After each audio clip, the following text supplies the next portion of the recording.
মোহাম্মদ মিরাজ একটু আপনার কাছে জানতে চাই, আপনারা সংস্কারের দাবি জানিয়েছেন এবং সেই ক্ষেত্রে মৌলিক সংস্কারগুলো নির্বাচনের আগে চান, এটিকে এবং পাশাপাশি আপনারা গণপরিষদ নির্বাচনেরও একটি দাবি রয়েছে।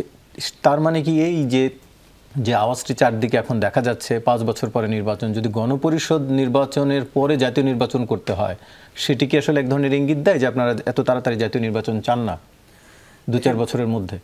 প্রথমত আপনাকে অসংখ্য ধন্যবাদ, যারা সহ-আলোচক আছেন তাদেরকেও ধন্যবাদ। প্রথমত হচ্ছে আমরা বর্তমানে দেখেন গণ অভ্যুত্থান পরবর্তী মানুষের যে জন আকাঙ্ক্ষা এবং গণ অভ্যুত্থান পূর্ববর্তী জন আকাঙ্ক্ষার মধ্যে একটা ফারাক রয়েছে।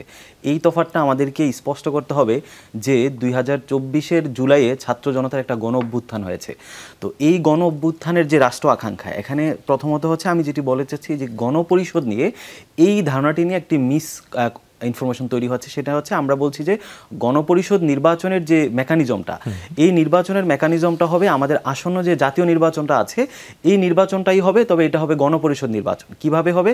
যে যারাই 300 আসন থেকে যারাই নির্বাচিত প্রতিনিধি হিসেবে আসবেন সংসদে, তারা একটা নির্দিষ্ট সময় পর্যন্ত, অর্থাৎ সেটা হতে পারে যে 2 মাস কিংবা হচ্ছে 90 দিন, এই নির্দিষ্ট সময় হচ্ছে তারা গণপরিষদ হিসেবে, তারা সংবিধান প্রণেতা হিসেবে কাজ করবেন।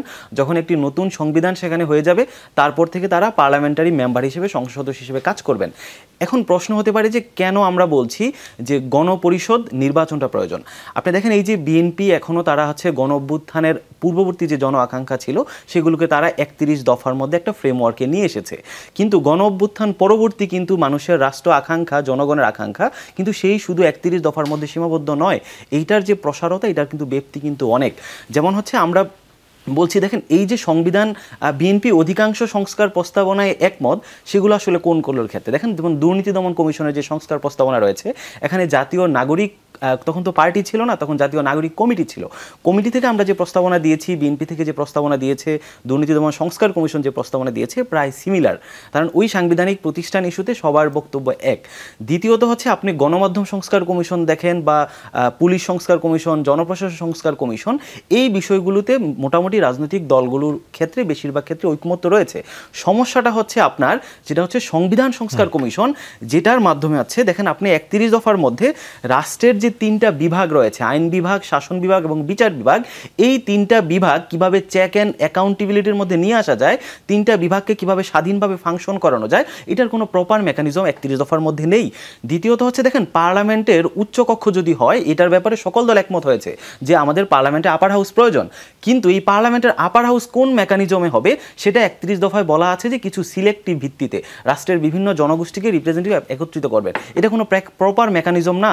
এখানে আপনি দ্বিতীয়ত হচ্ছে দেখেন মানে প্রধানমন্ত্রী ইস্যুতে, যে প্রধানমন্ত্রী বাংলাদেশের যে বর্তমান যে কনস্টিটিউশন, এই কনস্টিটিউশনে প্রধানমন্ত্রীর একটা হচ্ছে আপনার মানে প্রাইম মিনিস্ট্রিয়াল যে ডিকটেটরশিপ, প্রধানমন্ত্রী যে একনায়কতন্ত্র হওয়ার, এটার সকল এলিমেন্ট বিদ্যমান রয়েছে। বিএনপির 31 দফাতে প্রধানমন্ত্রীর ক্ষমতাকে লাগাম টেনে ধরবে এমন কোনো মেকানিজম নেই। তৃতীয়ত হচ্ছে দেখেন আমরা বলছি যে 70 অনুচ্ছেদের কথা আমরা স্পষ্ট বলছি যে প্রধানমন্ত্রী অপসারণ এবং আমাদের যে অর্থ বিল রয়েছে, এই দুটি বিল ছাড়া যে কোনো প্রস্তাবের ক্ষেত্রে, যে কোনো নীতিমালার ক্ষেত্রে সংসদ সদস্য যারা আছে সেটাকে অপোজ করতে পারবে। তো এই 70 যে অনুচ্ছেদটি রয়েছে সেটির ব্যাপারে আমাদের বক্তব্য এসেছে। এখন যেটি হচ্ছে এই যে আমরা কেন বলছি যে গণপরিষদ ইলেকশন, এই যে আমরা এই সংস্কারগুলো চাচ্ছি, যে সংস্কার কমিশন গঠিত হয়েছে, এই সংস্কার কমিশনের রিপোর্টগুলো অনুযায়ী বিএনপির 31 দফার প্রায় অধিকাংশ দফা মানে 20টিরও অধিক তারা সংস্কার কমিশন থেকে তারা সুপারিশ করেছে। এখন প্রশ্ন হচ্ছে এই যে বিএনপির যে 31 দফা আপনি বাস্তবায়ন করবেন, এই যে পার্লামেন্টের উচ্চকক্ষ আপনি নিয়ে আসবেন, প্রধানমন্ত্রীর আপনি একটা ব্যালেন্স নিয়ে আসবেন, এই যে বিএনপির, এমনকি আপনি বিএনপির সংবিধান এই 31 দফার পাশাপাশি তারা কিন্তু সংবিধানের প্রায় 61টির অধিক তারা জায়গা তারা পরিবর্তন চায়। এবং হচ্ছে আপনি যদি জামাত ইসলামকে দেখেন, তারাও সংবিধানের প্রায় 31 জায়গায় পরিবর্তন চায়। জাতীয় নাগরিক যে পার্টি, তারাও সংবিধানের প্রায় 70 থেকে 80টির মতো জায়গায় পরিবর্তন চায়। তো এই যে বিভিন্ন রাজনৈতিক দল এতগুলো পরিবর্তন চাচ্ছে, এটার সেটেলমেন্ট কিন্তু আপনি নির্বাচিত সরকার এসে করতে পারে না। নির্বাচিত সরকার এসে যেটা করতে পারে, সংবিধানে 2/3 ভোটাভুটির মাধ্যমে তারা একটা অ্যামেন্ডমেন্ট নিয়ে এসে সংবিধানের ছোট্ট একটা জায়গায় পরিবর্তন করতে পারে। যে কারণে আমরা বলছি যে এই যে রাজনৈতিক দলগুলোর সংবিধানে যে সংস্কার প্রস্তাবনা, এটিকে সেটেল করার একমাত্র জায়গা হচ্ছে আপনার গণপরিষদ ইলেকশন। রাজনৈতিক দল কেন পারবে না? 2/3 ভোট হলে আপনাদের যদি সর্বোচ্চ সংখ্যা আপনাদের 70টির কথা বলছিলেন, আপনারা সেই সংশোধনীগুলো আনতে পারবে না? আপনি এই যে এতগুলো সেটেলমেন্ট, আপনার হচ্ছে সংবিধানের এত জায়গায় পরিবর্তন আনতে হলে তো আপনাকে অনেকগুলো সংশোধনী করতে হবে, এবং এই সংশোধনীর সবচেয়ে বড় ট্র্যাপ হচ্ছে কি, আপনার পরবর্তীতে যে কোনো সরকার এসে পারবে না নাকি করবে না মনে করছেন? না, আপনার হচ্ছে এতগুলো সংস্কার আপনি করতে গেলে তো আপনার অনেকগুলো অ্যামেন্ডমেন্ট প্রয়োজন।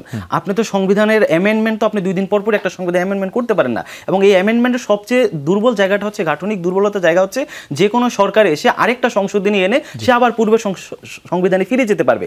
যে কারণে আমরা বলছি এটার সেটেলমেন্ট হবে গণপরিষদে, যে গণপরিষদের মাধ্যমে সকল রাজনৈতিক দলের যে সংবিধান রিলেটেড যে সংস্কার প্রস্তাবনা আছে সেগুলো সেটেল করার একমাত্র জায়গা হচ্ছে গণপরিষদের মাধ্যমেও যদি নির্বাচিত হয় সেটিও তো চাইলে পরে সরকার পরিবর্তন করতে পারে, কারণ এটি তো ধর্মগ্রন্থ নয় যে পরিবর্তন করা কখনো যাবে না, প্রয়োজনের তাগিদেও পরিবর্তন। আপনার সংবিধানের মৌলিক যে বিষয়গুলো রয়েছে সবগুলোকে যখন আপনি পরিবর্তন করে একটা সুন্দর একটা শাসন কাঠামো আপনি তৈরি করবেন, তখন আপনার এই সংবিধান যে এটা কোনো ধর্ম নয়, এটা আসলে যোগের পর যোগ আপনার প্রয়োজনের প্রেক্ষিতে দেশের রাষ্ট্রীয় কাঠামোর পরিপ্রেক্ষিতে এটা প্রয়োজন হতে পারে।